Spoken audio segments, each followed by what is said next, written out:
मराठा आरक्षणाचा मार्ग मोकळा झाल्यानंतर मनोज जरांगेंचं त्यांच्या परतीच्या मार्गावर ठिकठिकाणी स्वागत करण्यात आलं।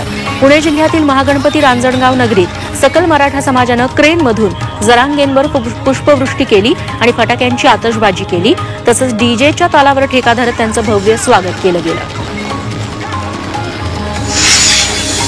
मराठा आरक्षणासाठी सुरू असलेल्या मनोज जरांगेंच्या लढ्याला अखेर यश आलं। राज्य सरकारनं मराठा आरक्षणाबाबत अध्यादेश जारी केल्यानंतर बारामती शहरासह तालुक्यातील झारगडवाडीत फटाके फोडून पेढे वाटून आनंदोत्सव साजरा झाला।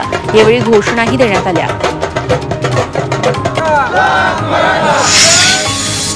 सोलापूरच्या करमाळात मराठा मोर्चाचे समन्वयक महेश डोंगरेंनी आनंदोत्सव साजरा केला। मराठा आंदोलकांची मागण्या राज्य सरकारनं मान्य केल्या आहेत, त्यामुळे आता मराठा समाजाला न्याय मिळणार असल्याची प्रतिक्रिया डोंगरेंनी दिली। त्यांनी सहकाऱ्यांना मिठाई भरवत सरकारच्या निर्णयाचं स्वागत केलं।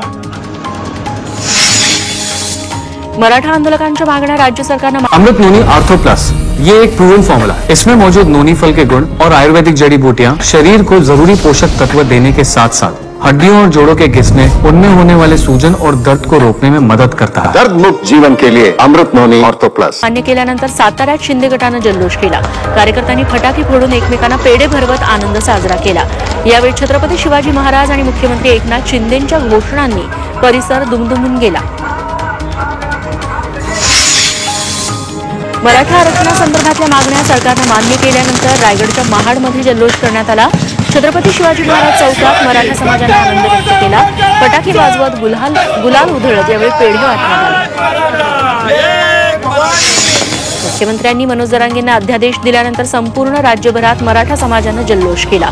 मीरा भाईंदरमध्येही सकल मराठा समाजानं काशीमीरा नाक्यावर डीजे ढोल आणि फटाके वाजवत नाचत गुलाल उधळत आनंदोत्सव साजरा केला।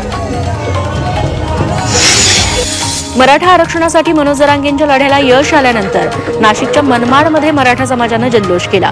छत्रपती शिवाजी महाराज चौकात एकत्र येत मराठ्यांनी रांगोळी काढून फटाक्यांची आतषबाजी केली आणि लाडूही वाटले।